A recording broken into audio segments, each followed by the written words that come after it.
ஸ்ரீ குருப்யோ நமக. குருர் பிரம்மா குருர் விஷ்ணுர் குருர் தேவோ மகேஸ்வரக குரு சாட்சாத் பரம் பிரம்ம தஸ்மை ஸ்ரீ குரவே நமக. சதாசிவசமாரம்பாம் சங்கராச்சாரிய மத்தியமாம் அஸ்மதாச்சாரிய பர்யந்தாம் வந்தே குரு பரம்பராம்.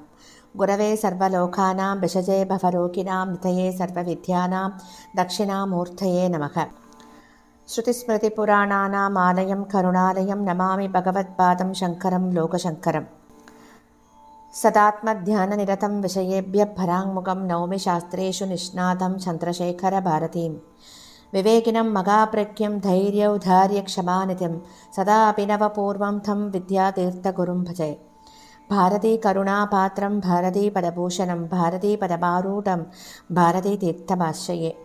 विद्याविनयसम्पन्नं वेदरागं विवेकिनं वन्दे वेदान्ततत्त्वज्ञं विदुशेखरभारतीम्. அனைத்து பெரியோர்களுக்கும் நீலாயுதாட்சி குமாரின் நமஸ்காரங்கள். பிரதிகொரு வாரம் நம்ம நடமாடும் சாரதாம்பாலான நம்முடைய பிரத்யக்ஷ பகவான் ஜெகத்குரு ஸ்ரீ ஸ்ரீ ஸ்ரீ பாரதி தீர்த்த மகாஸ்வாமிகளின் சச்சரித்தத்தை கேட்டுக்கொண்டிருக்கிறோம். போன வாரத்தின் தொடர்ச்சியை தான் தொடர்ந்து கேட்கப் போகின்றோம். 18வது வாரமாக நம்முடைய ஆச்சாரியால் தத்துவ விஷயங்களை அவற்றின் நுட்பங்களோடு பண்டிதாளுக்கும் அதே சமயம் ரொம்பவும் எளிமையாக அதனுடைய சாரம் பெறா வண்ணம் நம்மை போன்ற சாமானியர்களுக்கும் அழகாக எடுத்து சொல்வார். இப்படித்தான் ஒரு சமயம் பக்தர் ஒருவர் ஆச்சாரியால்கிட்ட கேட்கிறார், மகா சுவாமிகளே, இறைவன் பாரபட்சம் கொண்டவனா கொடியவனா? ஏனென்றால் சிலருக்கு துன்பத்தையும் வேறு சிலருக்கு இன்பத்தையும் கொடுக்கிறானே அப்படின்னு அந்த பக்தர் கேட்கிறார். நமக்கே தோணும் இல்லையா, மனசுல நிறைய பேருக்கு அந்த மாதிரி அவர் தன் மனசுல இருக்கிறத ஆச்சாரியால்கிட்ட கேட்கிறார். ஆச்சாரியால் ரொம்ப அழகா அதுக்கு ஒரு என்ன சொல்றது, ஒரு உதாரணத்தோட எடுத்து சொல்றார். அவர் சொல்றார், 2 விவசாயிகளின் நிலங்களில் சமமாக மழை பெய்வதாக நாம வச்சுப்போம். ஒருவன் ரொம்பவும் பொறுப்போட தன்னுடைய நிலத்தில் விவசாயம் பண்ணி மகசூல் ஈட்டுறான். இன்னொருவன் என்ன பண்றான், வேலை எதுவும் செய்யாததால் அவனுக்கு மகசூல் கிடைக்கல. இந்த நிலையில உழைப்பாளியான அந்த விவசாயிக்கு மழை பாரபட்சமாக நடந்து கொண்டது அப்படின்னு சொல்லுது சரியா? இல்லை இல்லையா? மழையை போலத்தான் இறைவனும் ஒரு நேர்மையான நீதிபதியை போல நம்முடைய முந்தைய கர்மங்களுக்கு ஏற்ப இறைவனும் நமக்கு நற்பலன்களையோ அல்லது தண்டனையையோ கொடுக்கிறார் அப்படின்னு ரொம்ப அழகா எடுத்துக்காட்டோட பதில் சொல்றார். நமக்கு இது எத்தனை ஒரு கேட்கறதுக்கே அவ்வளோ ஆனந்தமா இருக்கு இல்லையா?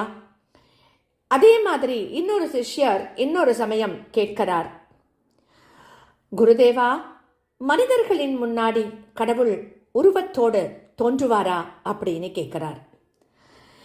அதுக்கு பகவான் சொல்றார், இறைவன் மிகவும் உயர்ந்த துறவிகளின் முன் தோன்றியிருக்கார், அவர்களுக்கெல்லாம் காட்சி கொடுத்திருக்கார். அவர்கள் இறைவனின் திரு உருவின் மீது இரவு பகலாக தியானம் செய்பவா. அதே போல நாமும் நம்முடைய ஆசைகளை எல்லாம் களைந்துவிட்டு இறைவனை காண சக்தியோடு முயற்சி செய்தோம் அப்படின்னா கட்டாயமாக அவரை தரிசனம் பண்ண முடியும் அப்படின்னு சொல்றார். வேறொரு பக்தர் தன்னுடைய கவலையை மகா சுவாமிகள்கிட்ட சமர்ப்பணம் பண்றார். அவர் என்ன சமர்ப்பணம் பண்றார் அப்படின்னா, நான் எப்பொழுதும் இறைவனை நினைத்து கொண்டிருக்கும் போதிலும் நான் எங்கு சென்றாலும் என்னை பல பிரச்சனைகள் வந்து சூழ்ந்து கொள்கின்றன, நான் என்ன பண்ணணும் அப்படின்னு கேட்கிறார். அப்போ ஆச்சாரியால் சொல்றா பதில் அதுக்கு, எவரது மனம் எப்பொழுதும் இறைவனையே நினைக்கிறதோ இந்த உலக விஷயங்களால் ஏற்படும் துன்பங்கள் எவ்வாறு அந்த மனதை சஞ்சலப்படுத்த முடியும் அப்படின்னு கேட்கிறார். கவலை கொள்ள வேண்டாம், ஏற்படும் கஷ்டங்கள் இறைவனால் நியாயப்படி கொடுக்கப்பட்டவை. மேலும் அவற்றிலிருந்து மீண்டு வருவதற்கும் அந்த இறைவனே சக்தியை கொடுப்பார் அப்படிங்கிற அந்த நம்பிக்கையை வளர்த்துக்கொள் நிறைய அப்படின்னு சொல்றார். உடனே அந்த பக்தரும் சொல்றார், தாங்கள் அறிவுறுத்தியதற்கு ஏற்ப என்னுடைய மனோபாவத்தை நானும் மாற்றிக்கொள்கிறேன் அப்படின்னு பதில் சொல்றார். வேறொரு சமயம் ஒரு தம்பதியர் சிங்கேரிக்கு ஆச்சாரியால் தரிசனத்துக்காக வரா. ஸ்ரீ மகா சன்னிதானம் அவள்கிட்ட அந்த இல்லத்தரசி இப்படி புலம்பராராம். என்னன்னா, நான் என்னோட பெரிய குடும்பத்தை பார்த்துக்க வேண்டியிருக்கு, இதனால நிம்மதியா உட்கார்ந்துட்டு சுவாமிய வழிபடுறதுக்கு எனக்கு நேரமே இல்லை, இதை நினைச்சா எனக்கு ரொம்ப துக்ககரமாக இருக்கு, இதிலிருந்து நான் மீண்டு வர எனக்கு ஏதேனும் வழி சொல்லுங்கோ அப்படின்னு ஆச்சாரியால்கிட்ட புலம்புறா. அப்போ ஆச்சாரியால் கேட்கிறா, நீ ஏன் அப்படி நினைக்கிறாய்? ஏன் அந்த மாதிரி இல்லை? நீ இறைவனை வழிபட நிறைய சந்தர்ப்பங்கள் இருப்பதாகத்தான் நான் நினைக்கிறேன் அப்படின்னு சொல்றார். சொல்லிட்டு அவர் சொல்றார், சாரதாம்பாள் எப்பொழுதும் உன்னுடைய இதய தாமரையில் அமர்ந்து கொண்டிருப்பதாக பாவிச்சுக்கோ. காலையில எழுந்திருக்கும் பொழுது நீ அம்பாளை பள்ளி எழுச்சி பண்ணுவதாக கற்பனை செஞ்சுக்கோ. சாப்பிட உட்கார்ற இல்லையா, அப்பொழுது அம்பாளுக்கு உணவு கொடுப்பதாக நினைச்சுக்கோ. வீட்டு வேலைகளை நீ பண்ணும்போது கூட அம்பாள் உன்னோட இருப்பதாக நினைச்சுக்கோ. நேரம் கிடைக்கும் பொழுது கண்களை மூடி அமர்ந்து அம்பாளை மனசால வழிபடு. உன்னுடைய பிரச்சனைகளை அவள்கிட்ட சமர்ப்பணம் பண்ணி வழிகாட்டும்படி வேண்டிக்கோ. இப்படி செய்தால் அம்பாளின் அருள் உனக்கு பரிபூரணமாக கண்டிப்பாக கிட்டும் அப்படின்னு சொல்றார். எத்தனை அழகான உபதேசம், நமக்கான உபதேசம் இது. நம்மை போன்ற மக்களுக்கான ஒரு அழகான ஒரு உபதேசம் இது. இதே மாதிரி தான் ஒரு சமயம் ஒரு சிஷ்யரோட வீட்டுல பாத பூஜை நடந்துருக்கு. அந்த பாத பூஜை நடக்கும்போது அவ அங்க சுவாமிக்காக வச்சிருக்கிற அந்த நைவேத்தியம் ரொம்பவும் சூடா இருக்கு அப்படிங்கிறத மகாசன்னிதானம் கவனிச்சுடுறா.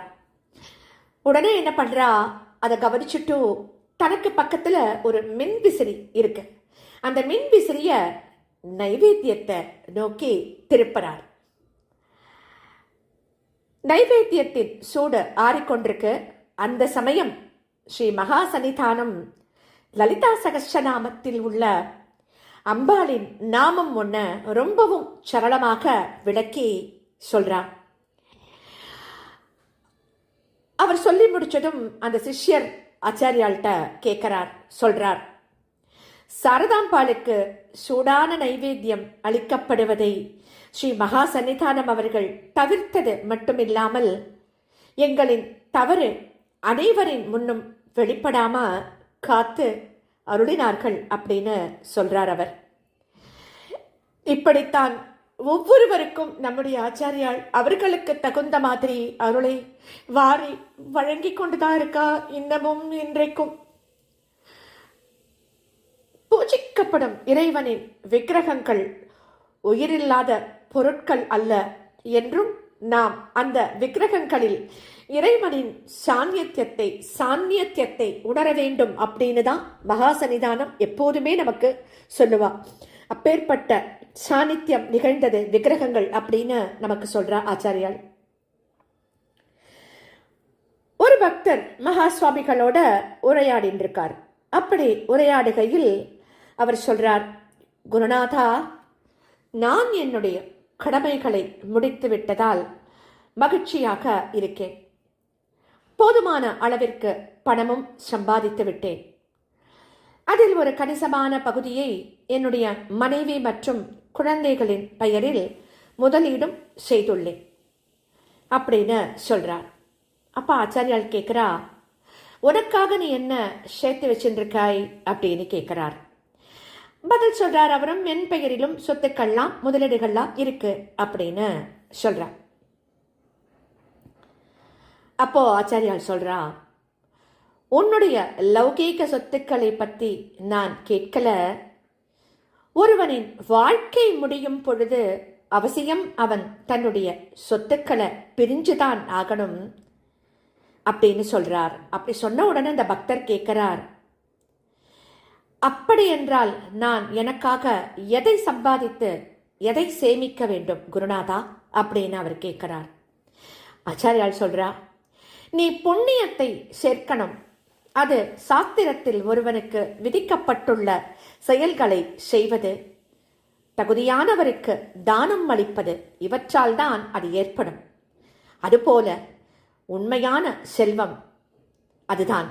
அதனை பெருமளவில் முயற்சி செய்து ஈட்டுவாயாக அப்படின்னு ஆச்சாரியால் அந்த பக்தருக்கு சொல்றார். அந்த பக்தரும் சொல்றார், குருநாதா, என் கண்ணை திறந்துட்டேன். தாங்கள் எப்படி சொல்கிறீர்களோ அப்படியே நான் செயல்படுவேன் அப்படின்னு பதில் கொடுக்கிறார் அவர். இப்படி அருளுரைகள் நிறைய நடக்கிறது. அந்த அருளுரைகள்ல ஒரு நாளைக்கு மகா சன்னிதானம் ஸ்லோகம் ஒன்றை மேற்கோள் காட்டி தர்மம் எவ்வாறு ஒருவனுக்கு நன்மை பயக்கும் அப்படிங்கிறத எடுத்து சொல்றார். தர்மத்தை பின்பற்றுபவனுக்கு விலங்குகள் கூட உதவி செய்யும். அதே சமயம் அதர்ம வழியில் செல்பவனை அவனுடைய சகோதரன் கூட துறந்து விடுவான் அப்படின்னு சொல்றார். அது எப்பேற்பட்ட அந்த தர்மம் அப்படிங்கிறத அவர் சொல்ல போறாருங்கிறத நம்ம அடுத்த வாரம் தொடர்ந்து கேட்கலாம். ஸ்ரீ சத்குரு பாகி பாகி. ஸ்ரீ சத்குருநாதா சரணம் சரணம் சரணம் சரணம்.